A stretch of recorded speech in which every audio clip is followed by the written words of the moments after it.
this is the greatest cyclist of all time. I mean, what he is doing, whenever they put the numbers on his back, he's there, right? And I mean, he's again, for a rider of his style, he's now won 2 out of 3 Tour of Flanders. He's seemingly limitless.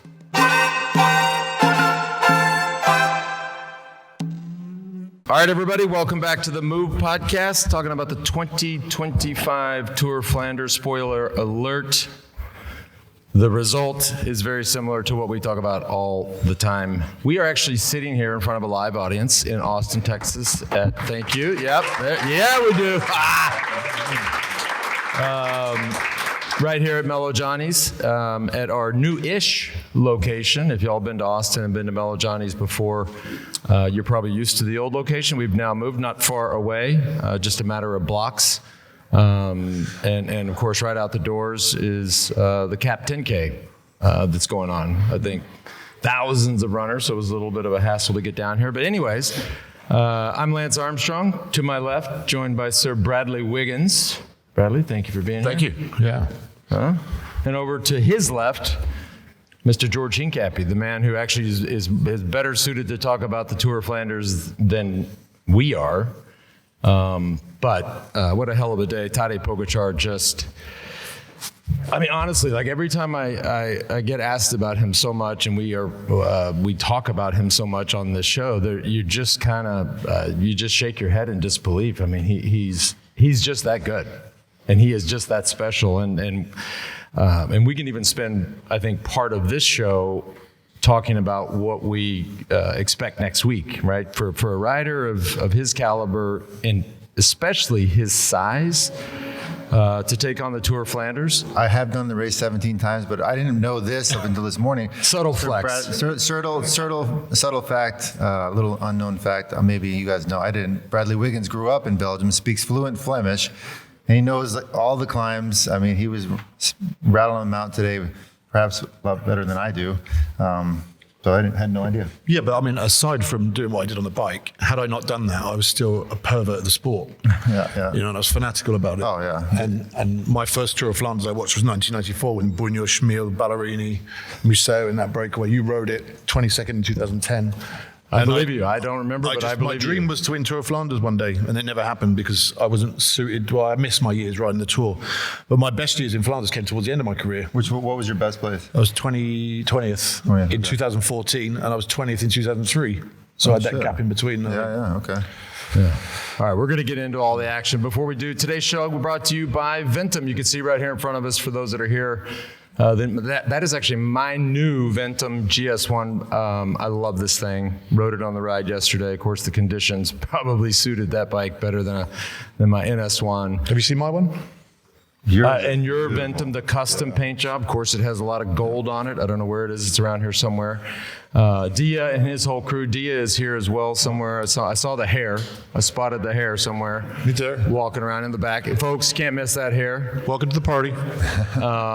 He's created an incredible bike brand, incredible customer service, also really cool socials. If you checked out their Instagram, their YouTube, those are both at Ventum Racing. Anyways, this is our go-to whip, and it's fun. I travel so much, and people ask me so much about what bike I travel with. I just always roll with my GS1. I can take it anywhere. You never know where you are. If there's too much traffic, you want to find some single track, I'm going to take this bike anywhere. So Dia, nice work on that. And I'm scrolling, Dia, and you didn't tell me that we're also going to edit this part out. Where did we go? VentumRacing.com. VentumRacing.com? Yeah. See, this is what we're editing out. Anyways, it's badass. Head on over to VentumRacing.com to check it out. Also today brought to you by Roca G. I brought you a pair of the new, of course, Milan San Remo was 2 weeks ago. This is their new shade. This is the perfect hybrid shade for me. You've seen what I've been riding in lately. He's been wearing aviators on the bike. I wear the aviators, these nerdy glasses that some cyclists wear. Yeah. I started wearing the Roca aviators, and then they dropped the San Remos. Look at this. I brought you a pair right there in front of you. Oh, yeah. I love these. By the way, local brand based here in Austin, Texas, assembled here in Austin, Texas. Oh, dude. Yeah, I love these. I had the neon pair. I wore them yesterday if anybody was on the ride. That looks amazing. Bradley, you want to try them on?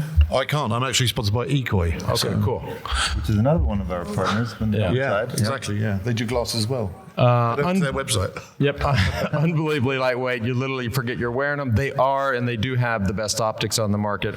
I also, too, have my readers here. I have them stashed in every corner of the house, every part of my backpack. I can't go anywhere without my readers. As I said, hand-built here in Austin, Texas. The Move listeners get 20% off. Just go to Roka, that's ROKA.com. Enter the code THEMOVE at checkout. That's Roka.com. You see me squinting. You see me, I can't even read this. It's so bad. You didn't bring your readers? No, I got them right here. Oh, okay. But I felt like that would look weird. Last one here for a sec. Ketone IQ. I tried a new flavor yesterday. Y'all check out this new, I don't think it's sitting up here. The new flavor. That one? No, this one I've had. This is the, that I definitely can't read. But they've really developed this product. Of course, it is widely used in the Peloton. The secret is out, right? Ketones and the benefit of ketones. What we originally thought was performance, but we're also now learning that does quite a lot for recovery, right? We often thought that I certainly know how my protocol, I take it 30 minutes before I work out. I have a great energy through my workouts, but obviously during the races, they're drinking ketones, and now we're learning, as I said, ketones post-race for recovery, which is pretty special. They've also got the ketone plus caffeine, and then the new flavor, which we had yesterday, and I'm flaking on the flavor. No sugar, no artificial ingredients, just pure ketones in a convenient bottle. Save 30% off your subscription order. Go to ketone.com/themove. That's ketone.com/themove. All right, let's talk about the race. I was oddly enough, I was in Slovenia about a week ago, and it was also a live audience, and I naturally got the question about Tadej Pogačar as well as Primož Roglič. And I told the crowd there, which I'll say today, I just think we have to all agree, and I don't see who would disagree, that this is the greatest cyclist of all time. I mean, what he is doing, whenever they put the numbers on his back, he's there, right? And I mean, he's, again, for a rider of his style, he's now won 2 out of 3 Tour of Flanders. He's seemingly limitless. Yeah, and one thing we'll point out before we forget is we are going to open up the show to questions. So you guys, if you have any questions on the race or whatever, think of them and ask them towards the end of the show. But going back, Flanders is my favorite one-day race. Yeah. On the calendar. It is the hardest race. It is the most dangerous race. Who here did the ride yesterday? Anybody? Is anybody kind of nervous, like heading out of town with the rain and wind, a bit chilly? Cracks in the road. Big group, cracks in the road. Well, times that by 100, and that's the start of the Tour of Flanders. I mean, 200, we only watch the finish when there's a breakaway established and the race is sort of already well on its way. But what a lot of us are missing is those first 4 hours where it's just fight to make some of this team's only goal is like not to win, is like to make the breakaway. So the first 200K is a race within itself, just to get that TV time, just to try to get ahead of the favorites. And the stress that those first 200K brings is really intense. So when you see Pogačar and Vanderpool and Van Aert, these guys, they look kind of calm, but they've gone through hell just to get to that final 60 kilometers, which makes that race so special in my opinion, and so hard. Hardest race in the world in my opinion. Yeah. We've said oftentimes before, it is the perfect blend. I mean, when I think of the spring classics, I mean, San Remo is kind of an outlier, but you've got Flanders, Roubaix, and Liège. The thing I love about Tour of Flanders is it's this melange of Roubaix and Liège, right? Yes. You've got the cobbles, you've got the hills. To me, it's the perfect race. In hindsight, if I could have picked any race in the spring to ever win, it would have been the Tour of Flanders, way before a Roubaix and a Liège and a San Remo. So, and of course, for anybody that watched the race, they were blessed with beautiful weather, right? In our day and age, I don't know, no arm warmers, no rain. There wasn't even a cloud in the sky. Maybe had some wind, definitely had wind. This was, in that regard, perhaps a little lucky. But I want to go back to Pogacar, and Bradley, you are, whether we like it or you like it or not, you're our resident historian. I mean, are we seeing something? I mean, I don't feel like I'm getting ahead of myself here. I think we got to call him the GOAT. No, I disagree. Okay. I think he's heading that way. Give him another 5 years of victories at this level, at this dominance, then he's getting close to something of Eddie Merckx. Let's not forget how good Eddie Merckx was and what he achieved. I mean, Tadej now has equaled Eddie Merckx's Tour of Flanders. You know, he did twice, 69 and 75. But he's had less chances at it. And of course, he's only, what, is he 27 now? 26? Yeah, I think Tadej? 26. But, you know, give him another 5 years, he will rival, if not surpass, Eddie Merckx in terms of Tour de France victories. Obviously, he's got to get another 4 Giro d'Italias, a Volta España, our record. You know, Gent-Wevelgem. The only race Eddie didn't win was Het Vol. But Tadej, you couldn't see, you wouldn't put that past him, would you, the way he's riding? Every race he goes out and does, he goes out to win in the same style. And it's something we haven't seen since Eddie Merckx. We were talking about you, and, you know, your first time you would break sweat would be the Circuit de la Sarthe, wouldn't it? And any tour winner that was hoping to be good in July. Called him chubby as well. He used to turn up fat, yeah. Chubby at Tour of Flanders. Yeah. But like we haven't seen this since the time of Eddie Merckx, where you'd be dominant from January to the last race of the season. And on that note, if he carries on like this, he will surpass Eddie as the greatest. Yeah. The way he's riding, he's doing it in the manner of Eddie Merckx. So explain this to me, Bradley, because you guys were in the first team that came out with marginal gains, planning better than anybody up at the time. I would argue it was the first. It wasn't the first team, but well, yeah, they came out later on, but I feel like everything was planned to the detail. Their peaks throughout the year. But this guy's an anomaly. Like, how are you so good from, like you said, the first race of the year in UAE to right now to. Well, I think, what will also define him as the greatest is anyone, it's when you transcend the sport. And what he's doing is he's changing the sport. Again, Merckx changed the sport back then, and Eddie is now, Tadej is changing the sport again. The way we view the sport, the way we think, tradition. Cycling's all about tradition, isn't it? Yeah. And he's breaking those traditional patterns. Yeah. And I think that's what's special about him. And he's up there. If not, he's the second greatest of all time as it stands today with his results. But let's wait to the end of his career. He will surpass the greatest. Yeah, and we oftentimes find ourselves, because the rider, this generation, they're just getting so much better, so much stronger, so much younger, right? So the big question out there is, and we were just chatting about this last night, my last tour, I was 35 years old, right? Yeah. Is this now a generation that isn't going to race into their 30s? That we don't know, right? No. But if it is, if he has the legs to continue, this is going to be insane. Spencer made a good point when we were watching it, that this isn't even his day job. Right. Yeah. He's going out there riding against the second greatest of his generation in Mathieu Vanderpool, and he rode him off the wheel. And it was just a matter of time before he did that with every attack he did, wasn't it? Yeah. Who was the last guy, aside from Eddie Merckx, Bernard Hinault, that set out to win Paris-Roubaix? That was a Tour de France GC guy. He's one of them. We haven't seen it. And we're on the brink of seeing him probably go back-to-back. Potentially, obviously, it's a whole different race, and we're going to talk about it later. But, like you said, this guy just does whatever he wants.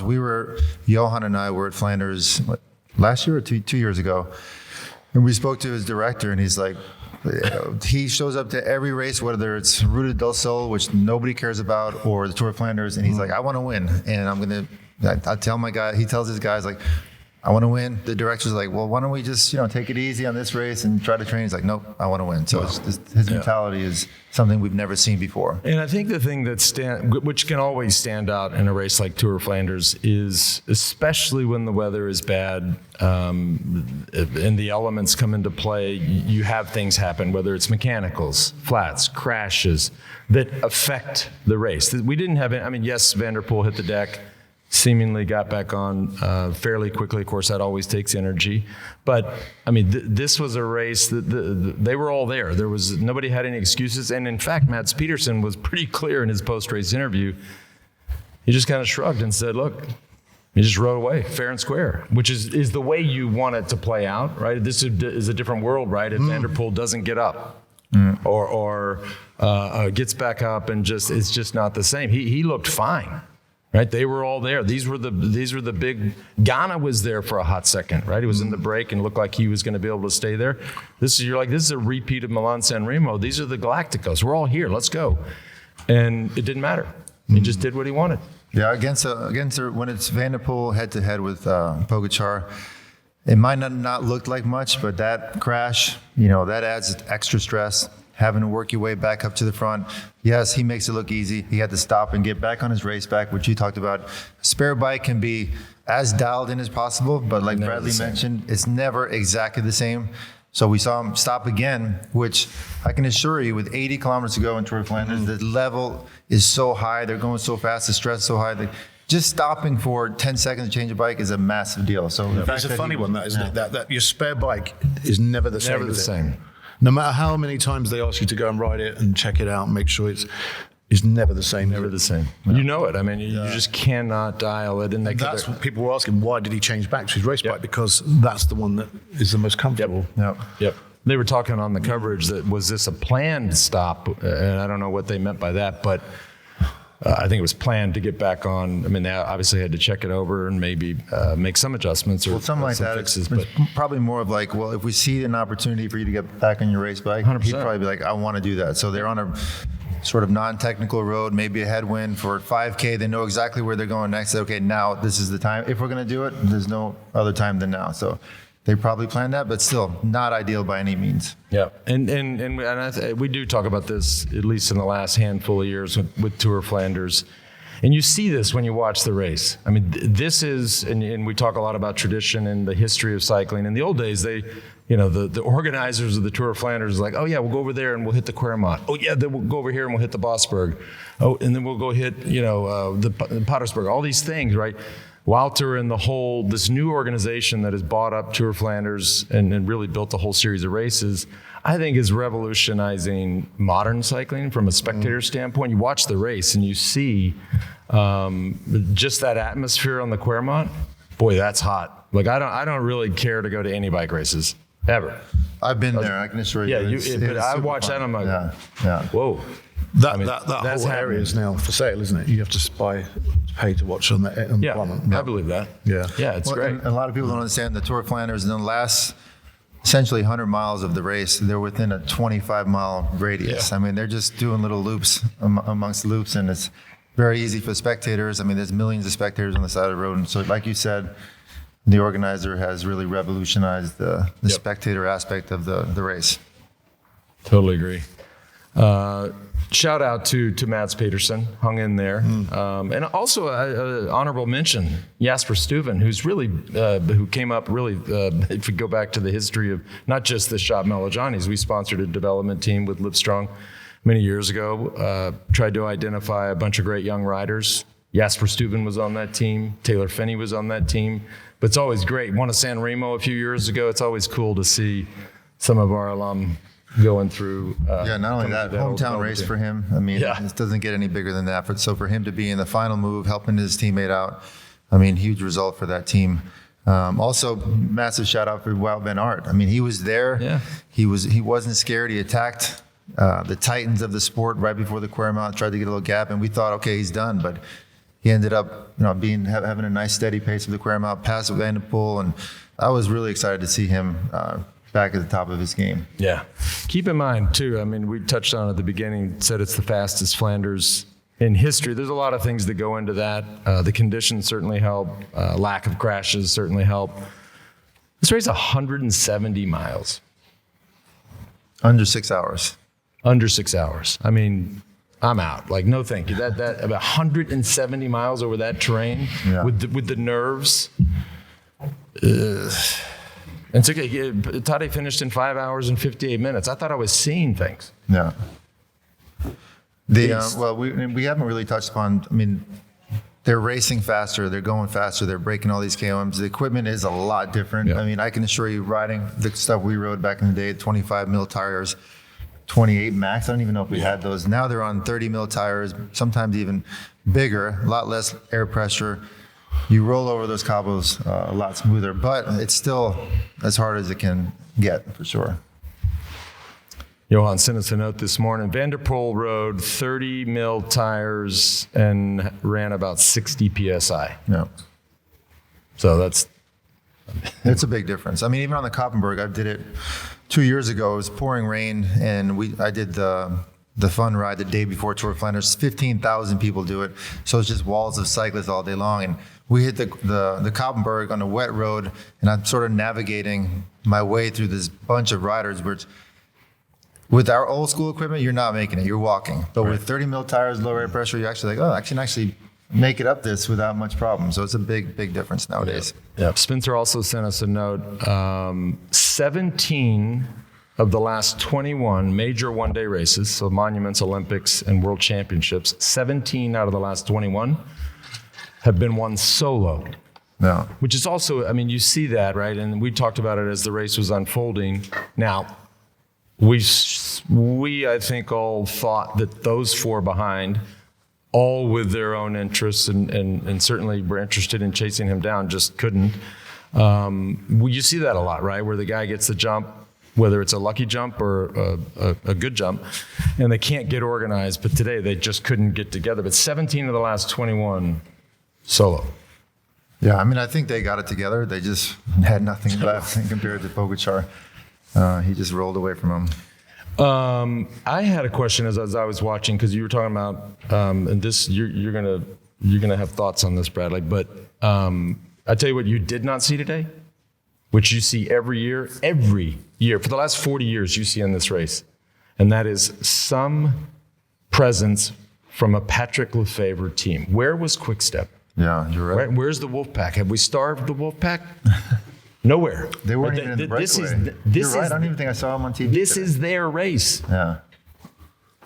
That's like saying the Dallas Cowboys, there's just other teams playing, like it at Texas Stadium or whatever they call it now. Yeah, agreed. Where is that's a great point. Yeah. There's probably a link with the fact that he's not there anymore. He sold the team, so he is not there. But and I think he was a big driving factor in that. Where's the DNA? Yeah. Well, let's not forget they have Remco Evenepoel, so they're changing their DNA. I mean, they're trying to sort of target different races now. Target different races. I mean, they have the Olympic champion, arguably next to Pogačar and Vingegaard, the best stage racer, Grand Tour rider in the world. So they're clearly made some investments there, and it's becoming quite obvious in races like today. Yeah, but yeah. All right. Well, look. I mean, there's just not. It's so wildly impressive. It's and it's fun to watch. Yeah, it's fun to watch. If you're Jonas Vingegaard sitting at home, you must be wondering. I don't know what next weekend, Paris-Roubaix. Yeah. Well, I mean, it's a big. Well, let's save that because we should go around the horn and sort of rate his chances. I have a feeling there will be a consensus here, but I just want to talk about Tadej's chances. In a race like Paris-Roubaix, which is similar in the respect that it's cobbled, but it's totally flat, totally different. Mind you, I've never done it, so I have no idea. Thank God. Do you ever think about doing it? Never. No. You would watch it though. He would call on. He would be, backseat driver calling Johan on the cell phone, and be like, "Tell George to do this. Tell George to do that." And Johan's like, "Bro, he's in the race. What do you want me to do?" But yeah, couldn't help myself. Yeah. Today's show also brought to you by Helix Sleep. Fun fact, George is sleeping in the guest room. You woke up today, barely, and you were raving about, this is a true story, you said, what's up with his bed? Yeah. It was so comfortable, yeah. That's a Helix mattress. Yeah. That's the secret. It was great. Really, really enjoyed my sleep the last 2 days. Thank you. Fully customizable sleep experience. You go on, you take the sleep survey. I think they have like 10,000 five-star reviews online. GQ and Wired Magazine named it the #1 mattress out there. They also have extra large mattresses, Sir Wiggo. You got my address? But it's completely changed. And the thing I love about Helix Sleep is, and of course, I've been involved with Oura Ring for so long, you can actually see, right? You're looking at your data, your sleep data, your restlessness, your latency, all of these things, the stages of sleep, and you see a difference. It's a real game changer. Head on over to helixsleep.com/TheMove. That gets you 20% off. Helixsleep.com/TheMove for 20% off. Last one of the day, One Skin, dry skin, deeper wrinkles. Looking at you, George. They're just a few of these visible signs of aging, something that today's sponsor, One Skin, knows all about. Now, we're not the only ones up here concerned with aesthetics, but I want to keep my skin healthy as I get older. It's happening. That's why I love their topical supplements. They actually help your skin feel and behave younger as you age. This is truly the first skin longevity company. OS1 is scientifically proven to decrease lines and wrinkles, boost hydration, and help with the thinning skin that often comes with age. By focusing on the cellular aspects of aging, One Skin keeps your skin looking and acting younger for longer. Get started today with 15% off using the code THEMOVE at oneskin.co, not .com, oneskin.co. Get you some too. You know, going back to the Atia thing, you said, how many people stop you in the street and you're like, well, I look a lot different now. Yeah. Well, you should try some One Skin. Maybe go back It's nothing to do with that. What does it have to do with? Probably my weight, yeah. sideburns. He's jacked, now he's yoked. Yeah. What else did we make a note of here? That's what I got. Should we talk a little bit about Paris-Roubaix before we take some questions from the live audience here at Mellow Johnny's? We'll just start. We'll just go around the horn. Look, I'm done trying to predict what this kid's going to do or not do. Right? It is, and again, as I disclaimed a second ago, I've never done it. We've done Paris-Roubaix-esque stages in the Tour de France. Those are like going to Disneyland compared to the real Roubaix, right? Like they're just sort of teasers. But there's a lot more. I did check the weather for as accurate as it can be in that part of France. Mid 60s, dry. So that helps a little bit. So, but there's still elements of certainly flat tires, other mechanicals, crashes. But if he's there, he will be there. He will be there. I mean, if he's there without the potential issues. Yeah. He'll be there, but I don't think it's going to be as dominant a performance as today. Right. I think it'll be more level. You know what it's like riding on the flat cobbles as opposed to going uphill. And I think Vanderpool is going to be back in prime position for next week. I think that race suits him more. But Tadej will be there. Yeah. But I can't see him. I mean, who knows? But I can't see him making gaps and riding away on a flat cobbled section from the likes of Vanderpool like he did today on the uphill sections. Yeah. Wout van Aert looks like he's getting better as well. I mean, that race has made more for him than this weekend. I agree. And his team was looking really good. That's Pedersen. I think he's coming away with a lot of confidence from today. And let's go back to San Remo, where the only person to be able to hang on Pogačar's wheel was Mathieu Vanderpool. And the difference between San Remo and today is just relentless onslaught of climbs. I mean, you hit the Queremont, the Koppenberg, all of these climbs back to back to back, and he was attacking from 60K to go. So he was just kind of like, Vanderpool was dying by death of 1,000 deaths. They all were. Fast forward a week to Paris-Roubaix. If you're efficient, like we know Vanderpool is, you can save a lot more energy on the flats, know exactly where to be, when to be. I agree with you, Bradley. There's no way he's going to be. I don't think. I mean, we've been wrong, but I can't imagine him being as dominant. And tactics, as we saw today, they're starting to come into play. Like they weren't. Vanderpool was all in with pulling with Pogačar. But the other guys weren't. They're like, look, you're dropping us on every climb. Why are we going to pull through with you? We know we're going to get dropped, so we might as well try to conserve energy. When you get to Roubaix and they're doing that, the wind changes all the time. No climbs, easier to sit in, conserve, and use tactics to your advantage if you have a strong team. So I think it could be even more exciting. And you could see Pogačar today. He was dependent on the climbs to make his gaps. Absolutely. And when they managed to stay with him over the top of the Quam the first time, he wasn't able to continue to force that gap. So I think Paris-Roubaix is going to be, I mean, as he said, he accepts the challenge at the finish today, but it's a whole different race. And I think today was an exceptional performance, but it's difficult to see him doing that again and replicating it in Paris-Roubaix. Yeah, I'm curious what Johan thinks. You know, he's. Who cares what Johan thinks? He might be listening right now. But and then there's always the which would be Johan's question is like, is this smart? I get it, right? This is you're just fucking with people. This is awesome. I love that. But is it a smart idea, right? Because there are things that can go wrong in Paris-Roubaix, right? You can end a career in Paris-Roubaix, right? George, you've had some gnarly crashes. Johan Museo had certainly a career-altering crash at Paris-Roubaix. Bad things can go on there. So is that a smart thing to do? That's neither here nor there because he's going to start the race. But which I think what we saw was UAE took the race on with the view that Pogacar was the ultimate favourite. They raced as if he was the favourite. I don't think they'll race next week in Paris-Roubaix like that. I think Vanderpool's team will do that because I would say Vanderpool's the outright favourite next week. And from that, we could see limited numbers in terms of people around Vanderpool. And the likes of, as we saw today, Ganna, Kung, those guys will be, could be the surprise winners. It might not come from the group of favourites a winner next week. And it's more likely that, guys could slip the net that we weren't expecting. I agree. And it is more likely, in my opinion, to see a team like Visma, Lisa Bike, and Ineos to have more guys represented towards the final. Towards the final. Okay. When you have more guys represented, what do? You can use these guys to jump away, get in breakaways, get up ahead of the race. So I feel like in terms of teams, these teams might be slightly stronger next weekend. Definitely more experience. And hopefully we'll have more numbers to give Pogacar a harder time to just ride away by himself. They'll use the team strength to the advantage. And De Koornik have got not just Vanderpool on a race like Roubaix, have they? They've got certainly Philipsen. Yeah, Philipsen's gotten second before. He got second before. Yeah. So they got other cards they can play, which I think they will have a attempt to draw out Pogacar.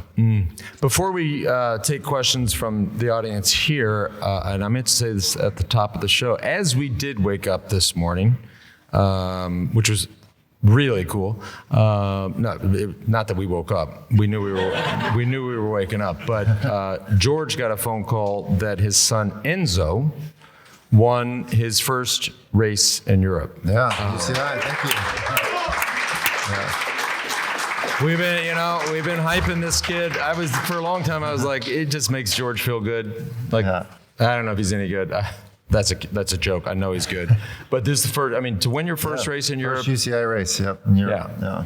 And then we FaceTimed with him.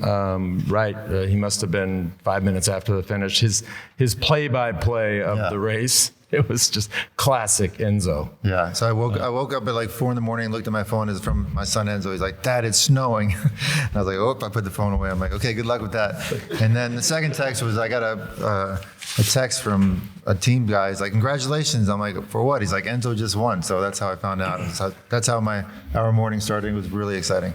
Yeah. Cool. Let's do some questions. Do 10, 15 minutes of questions. Let's go. Let's start with the young lady. How long did it take me or us? How long did it take, the question is, how long did it take us to learn how to ride professionally? I'll go first. I got a bike when I was 13 years old, so I would just ride. I lived in North Texas, Plano specifically, and at that time, Plano, there was nothing out there, so I would just go explore, and I felt like I was a professional. What is different from now to back then is you wouldn't have been able to watch these races, right? The Tour of Flanders, for example, which is what we're talking about, you would have read about, and you would have read about it probably weeks later in a Velo News or something. You weren't able to. We watched the race today on Flow Bikes. We weren't looking at that as an example, or like we would watch, like when I was a kid, I would watch the Olympics and I would watch swimming, and so I could see it. I didn't have that in cycling, so I was just sort of pretending when I was out there. But that's really how I learned. And you started on the track, so maybe that might. Well, I started on the track, but when I was 13, 33 years ago, I watched this man win the World Championships in Norway when you were 21. I was 13, and you beat all my heroes at that time. All the people that I'd watched in the Tour de France, Indurain was in that front group, Museo, Ludwig, Chmil, Capio, Chiappucci, and It was raining, of course. The next day I went and raced over in East London, and it was raining. And I thought I was you. You know, that inspiration piece. You know, you always pretend to be your heroes, and you know, you can never change how someone makes you feel or made you feel at a certain time. And we were all inspired by someone, weren't we? Watching someone race and hoping to emulate them in some way. Yeah, I think for everybody's different. We all kind of sort of took a very non-traditional path. I mean, Texas, London, New York City, but it was just about the passion and the drive and the love of the sport, just and never giving up, just always dreaming. And I think we're all super blessed to be able to be part of such a great sport and sitting up here today talking about our favorite sport. Thank you. Yeah, good question. Great question. Yep. How do you guys see the future of cycling growing in America? It's huge in Europe, obviously. Yep. There's the Alp tours and everything else, but continuing to grow in just the next 5-10 years, how do we keep going? The question is, how do we see the future of cycling in the U.S.? And so just a question on that, from an industry standpoint or a racing competitive From a standpoint? racing competitive standpoint. I mean, I think it ebbs and flows. It always has, and that's in our generation, right? You had things, like the Tour California. Even before that, you had Tour de Pont, which originally was called the Tour de Trump, which is crazy. Y'all are all like, no, it didn't. I'm like, yes, it did. Before that, you had the Coors Classic back in Colorado. So these, I think. You need, look, we talk also a lot about this younger crop of American riders. We just talked about Enzo. I mean, you start to see a Mathieu Jorgensen come up and be a tour contender. I think that helps grow the sport from an industry standpoint, but also it encourages promoters to say, hey, we have stars. We have American stars. So let's go stand up an American event. I read in recent weeks there's talk of bringing back a stage race to Colorado, a pro tour stage race or world tour stage race. We will see. I think you have to have those. They're hard to put on, they're hard to fund, and they're hard to sustain for whatever reason. And so TBD, but fingers crossed.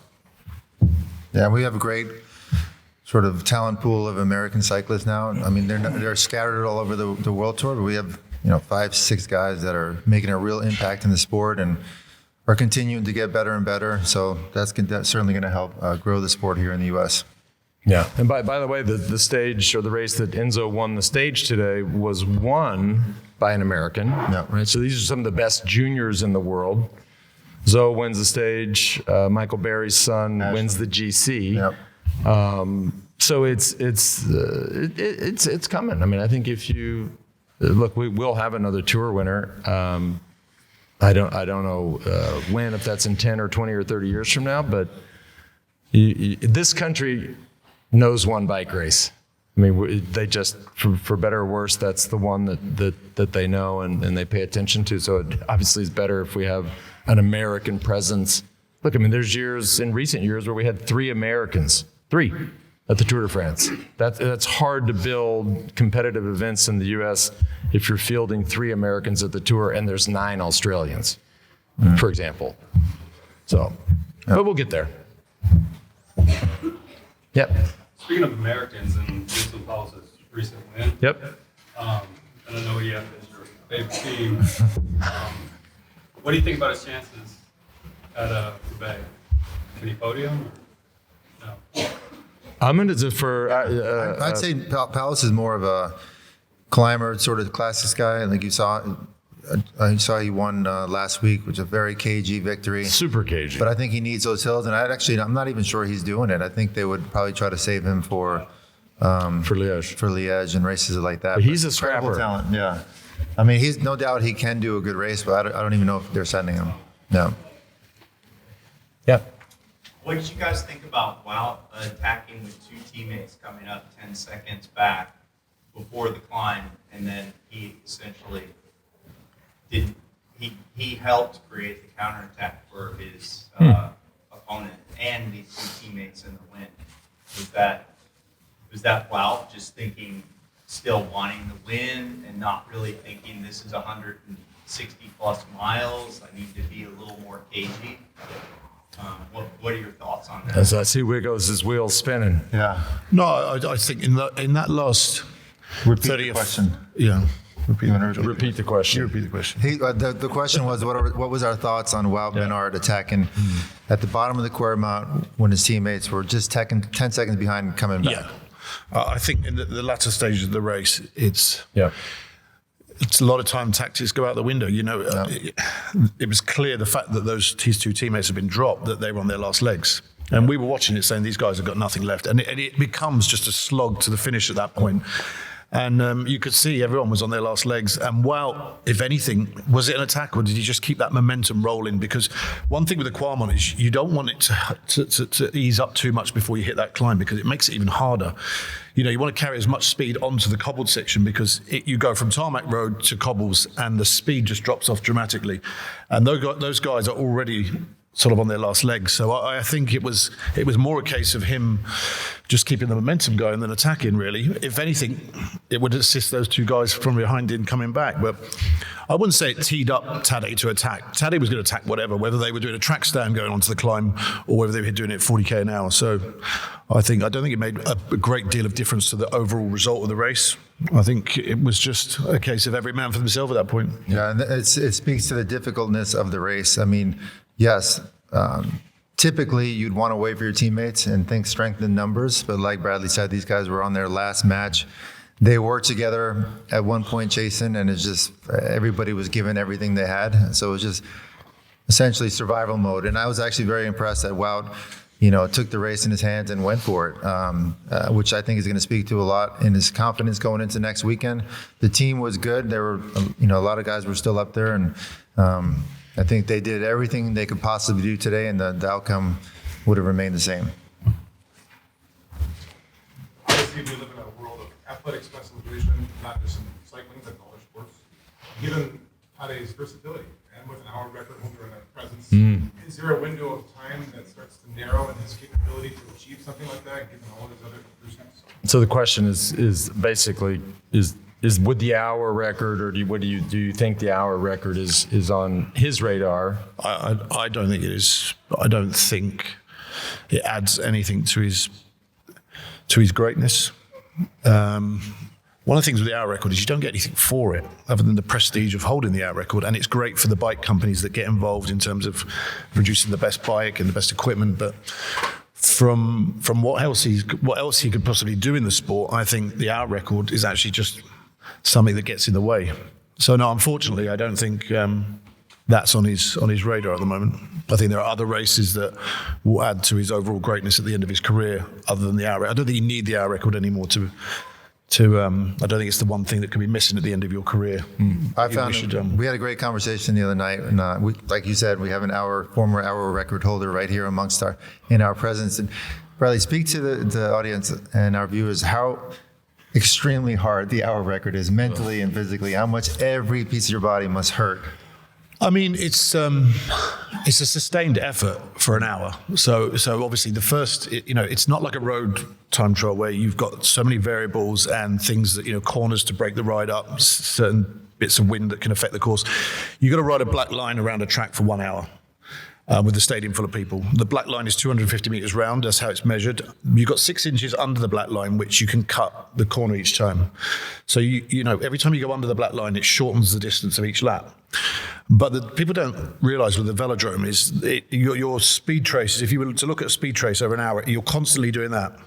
Because when you go into the banking, it's essentially going downhill. So you gain 3 or 4 kilometers an hour in the middle of the banking. Mm-hmm. So if you ride the track in a particular way, you can profit most from the middle of the banking to maximize the speed. But to do that, you're essentially going downhill. So you press on into the banking to raise your power as well. So your power trace is constantly like that as well. Mm-hmm. So it's not just 450 watts flat out throughout. You back off into the straights as well. So you've got 220 laps, 2 times each lap on the banking. So that's 440 times you're going through the banking, picking up speed, slowing off, picking up speed, slowing off. So you've got something to think about the whole way.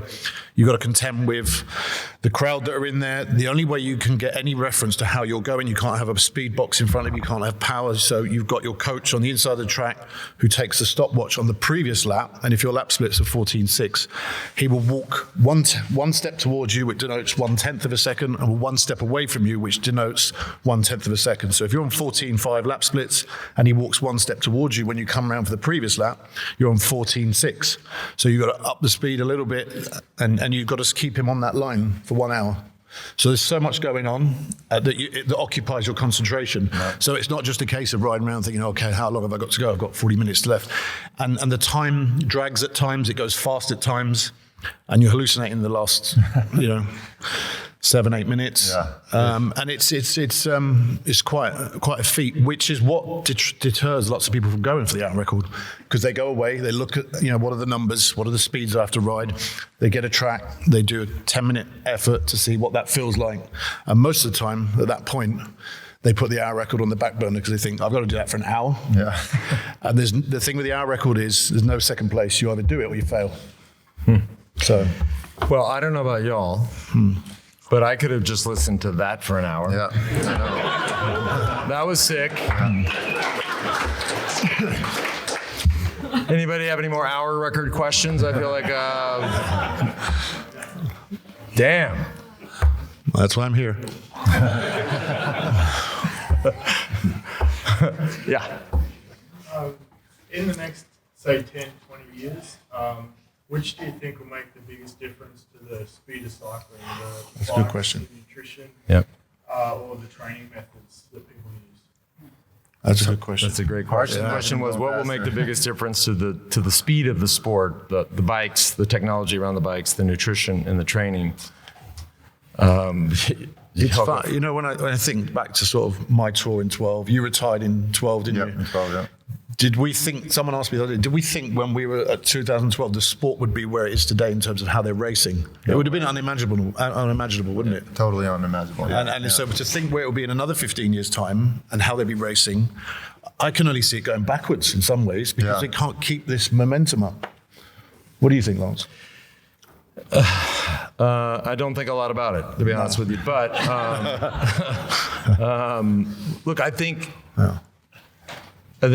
the answer is all of the above. The thing that I find the most interesting is the nutrition piece. I mean, what they're doing on the nutrition side, and you see it in the races, right? Tadej Pogačar, yes, he probably trains harder than anybody else. But the repeated attacks, the ability to recover and sustain, just keep going, that's a nutrition thing. Like his tank, right? We all have cars or e-cars or whatever. You can tell. You have some sort of fuel gauge, right? My tank's starting to get empty. You're not able to do that.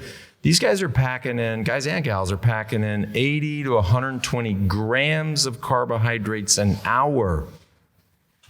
I mean, speaking of our day and age, if we tried that, you would be sick immediately, right? The gut is not able to absorb that. We used to work on 1 gram, didn't we, per kilo? You have to work up to that, and it takes them a long time. And speaking of Peter Attia, he had Tadej on the show talking about nutrition and how hard it was for him to build up to consuming 100 grams of carbohydrates in an hour, every hour.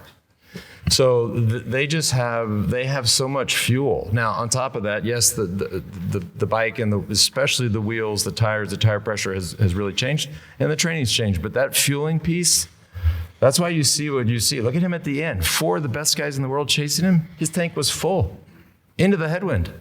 I mean, that's if the tank is empty, you cannot do that. So I'm always, if I do just sort of sit back and observe. I mean, this nutrition piece is big. Yeah, I would agree. And I think that's going to continue to evolve, like all technologies. And we're going to see new nutrition methods as well. But, I mean, it's hard to imagine them getting faster. The bike's getting faster. The bike's getting lighter. I mean, the UCI has already limited the weight of the bike. So I think nutrition is probably the one thing that'll continue to evolve the most. Yep. Take a couple more. Yep. 2 more. Thank you for yesterday's ride. That was a great time. Who else can say they rode with a knight in the King's service? That was awesome. The 100 other people that were there can say it. No, not him. Not this guy. Okay. Well, he woke up. He's like, yeah, it's 55 and raining. Afraid? Does he carry his sword? Like, where are you taking me today? Yeah. What's, Yeah. what time? Yeah. Yeah. He didn't have a sword on him. What's going through Vanderpool's head right now? When you're expected to win that race, and now he's on the bus. Like, can he just brush that aside and move on to the I didn't see a post-race interview with him. Let's see if there's anything. I think he's got the crash to fall back on. Yeah, he's got You the know, I crash. think he's got the crash to fall back on. That's his get out of jail card, you know. And I mean, let's not forget they're 1-1 right now. He beat him in San Remo, which arguably could have been a better race for Pogacar because of the climbs. And Pogacar crashed too, and then made up that gap. in Flanders or The race before that. in San He Remo. went through the ditch over the, and then. Oh, then that was in no, sorry, the That was in Strade Bianche. Yeah. To say it crashed, which But every crash is different. Yeah, every crash You is know, different. we actually don't know how much that affected him during the race. I mean, we'll find out in post race, I guess. But Yeah, we don't know. And Vanderpool's won every one-day race I think he's done this year, except for today. But I mean, I don't think he's that disappointed, and I think he's still really confident for next weekend. Yeah, so here's some comments of his post race. I had to fight hard today because I was at the limit so quickly, he admitted at the finish line. The fact that I still managed to get to the podium is only due to my experience and willpower. Tadej was simply the strongest. Whoever reaches the top of the Quaremont first is usually the strongest, and today that was clear. okay. And that's what we saw, right? I mean, that's what you witnessed. We got a question over here. Actually, I got a question for George. Congratulations, your son winning. Did you have any advice sending him over to Europe that you wish you would have had going over there? Well, thank you. The question was, did I have any advice for Enzo that I wish that I had going in? Yeah, certainly. Like I mentioned earlier, we all had a sort of non-traditional path to cycling. Mine was growing up racing in New York City against Europeans, South Americans, adults that, even though they weren't professional cyclists, they were very good and they wanted to win at all costs. So I was always fighting with these guys. So when I got to Europe, it was like, didn't seem like that big of a deal because I was used to getting pushed around by adults and I kind of enjoyed that experience. But the first race my son did was in Belgium, and he's like, Dad, there was a crash at the start and I didn't get to the front till 80K to go. He said, why is it so hard to get into the front? And I told him, like we all know, any race that you do in Belgium or really Northern Europe for that matter is like, you have to go in with a war mentality. Like you're going to war. You got no friends. You pretty much have to risk your life to stay in the front. You always have to be fighting to move forward. Otherwise, you're in the back of the peloton. You give an inch, they take a mile. And I just said, go in with war mentality, fight Tell like him what hell. you really said. You said, welcome to Belgium. And welcome to Belgium. I mean, get used to it because, yes, racing in America is hard, but we race on roads the size of highways, and positioning isn't a factor. Belgium is like you race on a road, you're on a highway, and next thing you know, you take a left turn, you're on a bike path with 200 guys trying to know that bike path is coming. They're all fighting to be there. So I just said, go into every race in Belgium or Northern Europe like it's a war and be ready, be prepared, and just full focus. Full Mosca. It is worth noting, right? And if anybody that's listened to this show for years, right, this guy had all this. I said, why do you have these friends, right? And he was like, oh, you got to make friends. Yeah. It's worth noting that what does he say to his very own son? This is war and you have no friends. That's exactly what I just heard. They're little. He's learning. This guy's like, so you're having coffee with these guys before the start? Not having coffees. What? No. This is but now we see. Fast forward. After the race, you go, hey man, sorry, I kind of threw you in the ditch there, but I love you, man. Let's get a coffee later today. It's worth it. That was good. All right, one more. Yes, ma'am. We'll do two more. Yeah. I was staring here. Okay, two more. The two ma'ams. Yes, ma'ams. Just want to take this opportunity to say thank you, Lance, for this show that has been fantastic. Thank you. Since the very first episode, I've watched them all. Awesome. And I watch all the other commentary bike racing shows. This one's the best, in my opinion, and everybody that I know I've been to the Tour de France 3 times and going again this coming year. And everybody in my tour group is so supportive of you. And I just want to say thank you. Thank you. That's very sweet. Awesome. I Thank you. want to say thank you for the wonderful years of racing and the thrills and spills and chills of all that time. Awesome. So that's not a question. No, that's great. We appreciate it. Look, I mean, it's not lost on us. We started the show many years ago, and it's of course has evolved over the years. And as I get asked a lot, I know it's not a question, but I guess I'm going to give you some kind of an answer outside of thank you. I get asked a lot about the show and what it's like to create a big podcast, and the answer is really simple. Right, my life has been very colorful and complicated, but we live in a day and age where anybody in this room, anybody in this world can create content. Right? If my life had been colorful and complicated 20, 30 years ago, we wouldn't be having, you and me, would not be having this conversation. But we live in this day and age, and anybody can create content, and I'm very thankful and grateful for that. And it's certainly not lost on me, and it's not lost on us that the audience has come back and showed up the way that they have. And so it's amazing. I mean, we try to not take ourselves very seriously, clearly, but it's been cool to see. So thank you. Well, thank you. Okay, this is the last one. Do you know what's going on with Jonas Vingegaard? Do we know what's going on with Jonas Vingegaard? I do. He had a crash, a decent, not decent, but a fairly significant crash in Paris, right? Yeah. I think he's the X factor here, right? If you think about the tour, right? Who do you're still going to talk about 4 guys, right? Obviously, Tadej, Jonas, Primož Roglič, and Remco. I guess I don't even know if he races the Liège, but I mean, is his next race Dauphiné? I mean that would be that feels like a long time from now. But they don't race that much. They don't have to. We always felt like we had to race to really fine tune our form and get that intensity that you just couldn't replicate in training. They can somehow simulate these things. And let's not forget. Look what he did last year. He didn't race at all after Pays Last year, during this time, he was in a hospital, life-threatening crash, and didn't race at all until the Tour de France. So he's already ahead of last year, and hopefully, I think he might have broke his wrist in the last crash, but hopefully he's back on the road. And there's no way he can have. It's certainly not as bad as last year right now. Yeah, and he still got second. And do we think his team? They're just to me, of course. Jumbo or Lisa Bike, they were good today, right? But it is, if you just look at it at a high level, this is not the same team that it was 1, 2, 3 years ago. Now you got a kid like Mathieu Jorgensen who, is performed exceptionally well. Won Paris-Nice. Many are talking about him as somebody who could develop into a tour winner. But the team has changed, which affects the whole package, and certainly affects Vingegaard. Yeah.